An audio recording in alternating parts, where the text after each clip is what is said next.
Hi, my name is Michelle Nigella with HCD Research, and today we're going to talk about some studies that we did in-house here at HCD Research, where we used applications of psychophysiological measures in really examining the holistic consumer decisions. In this case, we were looking at more sustainable brands by using the word sustainable. But first, a little bit about us at HCD. Glenn Kessler is the founder of HCD Research. We have 25 years of traditional market research experience in both traditional qualitative and quantitative research. Primarily, this started in studying media, pharma, politics, and communications research. And then about 10 years ago, we started adding psychophysiological research capabilities to our portfolio. And this really expanded our capabilities into other areas of research, including consumer product goods, gaming, and other sort of shopper insight situations. Myself, I have a PhD in behavioral neuroscience. I did my postdoc at Monell Chemical Senses Center and the UPenn Biomedical Postdoc Program. I have previous lives at Johnson & Johnson, where I was the behavioral sciences lead in their advanced technologies and innovation area, and Mars Chocolate, where I was in the global sensory and consumer insights team. And so we bring a really unique vision into using these sorts of applications into market research and consumer understanding. So HCD did start as a traditional market research firm with over 25 years of experience and has established itself in healthcare and in the CPG areas as a trusted research partner, incorporating both traditional and cutting-edge technological research methodologies, including using brain, cognitive, and behavioral responses from consumers to really understand what that consumer experience is. Our work spans many platforms, including CPG, food and beverage, communications, packaging, media, healthcare, and more recently, the gaming industry. Our technologies are mobile and can be done either online or in person with what we call our lab in a bag. In the slide, you can see an image of some of the places we've just been in the past 2 years. Basically, anywhere your consumers are, we can be if we can get there by plane, train, or automobile. So, getting to the topic at hand, a question that many of our clients want to understand is, why do consumers buy my product? This may be in comparison to internal products. Am I performing better with this product than my other product? But it can also be in comparison with competitors. But perhaps a more important question is, why aren't consumers buying my product? Reasons that may prevent consumers from buying your product may include what we at HCD call penetration barriers. And these are barriers that keep your consumers from purchasing your products in a store. So for example, let's think of examining the penetration barriers for a Snickers bar for the grocery store shopper. The first reason may be that consumers just didn't think of your product. In the case of the Snickers bar, it's possible that it wasn't on their grocery list when they went to the store. It's not on the list of normally bought items, so when performing their routine shopping, it doesn't occur to them to purchase your product. It may also be possible that consumers did think of your product but just couldn't find it in the store. For the Snickers bar example, is it in the candy aisle? Is it on an end cap display? Is it easy for the consumer to see on the shelf? Price can also be a deciding factor for many consumers. So for the grocery shopper on a budget, perhaps that Snickers bar just can't make the cut. Or maybe your product isn't relevant for this particular type of consumer, or at least they don't think it is. For the Snickers bar situation, perhaps this is more of an indulgent item for this consumer, and so the consumer doesn't see it as a necessary product for their list. So how can you break through these penetration barriers? If the consumer isn't thinking of your product, it may be possible to stay top of mind with well-designed communications that appeal to the consumer's needs.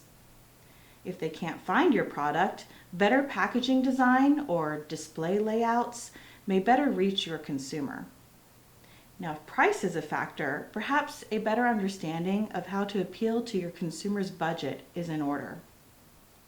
If your product doesn't seem relevant, understanding your consumer's needs and meeting their expectations can greatly help understand how to become more relevant. So how do we approach these questions at HCD? First and foremost, we see ourselves as being what we call methodologically agnostic, meaning we're not tied to any particular type of technology. Our focus is really more on using the right tool for the right question, understanding that there is no magic tool that will answer every question. Neuroscience cannot read minds, and so in our pursuit for scientific integrity, we only offer what is best for the client. You wouldn't use a sledgehammer to put a nail in the wall, and so we custom design the best approach for the specific need. Being technologically flexible allows us to use a multi-dimensional approach, meaning that we can use a lot of different technologies at the same time to answer more complicated questions. So we can swap out different technologies to suit the needs and the context of the specific kind of research we're doing for our clients and the specific kind of product experiences that the consumers have. Some of the examples of some of the technologies that we use are with the gold standard of biometrics approach. Facial EMG, which is measuring the muscle activity in the face for emotional valence, positive or negative. Heart rate variability, and that's really measuring heart rate changes over time. And it's a measure of attention or approach withdrawal. Galvanic skin response is measuring skin conductance changes across the skin and is considered a measure of arousal. And those three together can really give you a three-dimensional mood map of how the consumer is experiencing your product emotionally. But we can also use other measures like EEG, which is measuring electrical pulses across the scalp, but is also seen as being a measure of motivation. Other sorts of measures may include behavioral analysis or behavioral coding. This can include something as simple as eye tracking, where we're actually seeing what people are looking at when they look at your product, what are they focusing on, but can also be used to look at pupil dilation, which can be a measure of arousal. We can also see how consumers interact with your product and behaviorally code the actions that they take and the routines that they have when they're interacting with consumer products. But not all of our measures are physiological. Sometimes neuro tools aren't feasible due to the cost or the situation, and sometimes just aren't the appropriate way to answer the research question at hand. As a former academic myself, I like to point out here that if your research provider can't explain the limitations of their technology, then they're not really being honest about what the technology can and cannot do. Sometimes questions can be better answered using traditional tools, possibly combined with other psychological measures to get at a deeper meaning of the why consumers like something or don't. Like in this case with our HCD Max IAT. In this, we are combining powerful tools like traditional quantitative tools, MaxDiff, and IAT, or implicit association testing. Now, MaxDiff tells us the most important attributes of a product category. In this case, we were looking at home fragrance. And the IAT, or implicit association test, is a psychological tool that tells us which of those attributes the consumers were associating or perceiving with the brand. And then we can start to identify the consumer's needs as well as the product need gaps when we really combine these two forms of research together.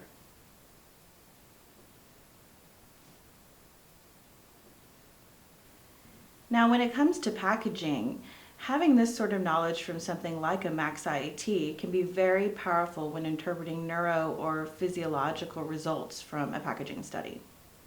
For example, as seen here on this slide, the brand logo did not effectively communicate to consumers.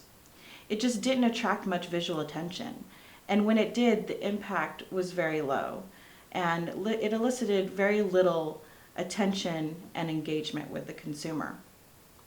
Messaging on the packaging, however, was very engaging, hitting many of the important notes found in the MaxDiff, like long-lasting. But this information wasn't feeding back to the brand as seen in the IAT results, where they just weren't connecting those sort of ideas back to the brand. So in this example, we recommended creating a meaningful branding moment by moving this information closer to the logo for a more impactful impression. As another side note, much as seen in website design, where banner ads and advertising is quickly learned to be ignored, the new and improved messaging seen in the upper right-hand corner is largely ignored. And so if you're going to include that sort of messaging on your packaging, it's really important to combine it with something relevant to the consumer. Otherwise, they're just not going to look at it. So it's all in how you communicate to your consumers in a holistic manner. What you say and how you say it impact how consumers will see your product. The more holistically coherent the story with sensory attributes and messaging, then the stronger the emotional impact. And the stronger the emotional impact, the better recall your consumers will have for your product and the more chance for repurchase and purchase. When things are not coherent or holistic, this creates a very low emotional experience with low consumer resonance. Which leads me to the topic of today's talk, our case study on how health and ethical messaging can affect the consumer experience. This was internal research that we did here at HCD and then presented at the Pangborn Sensory Science Conference in Sweden. We're also presenting it tomorrow, actually, at the Society for Neuroscience Conference in Chicago.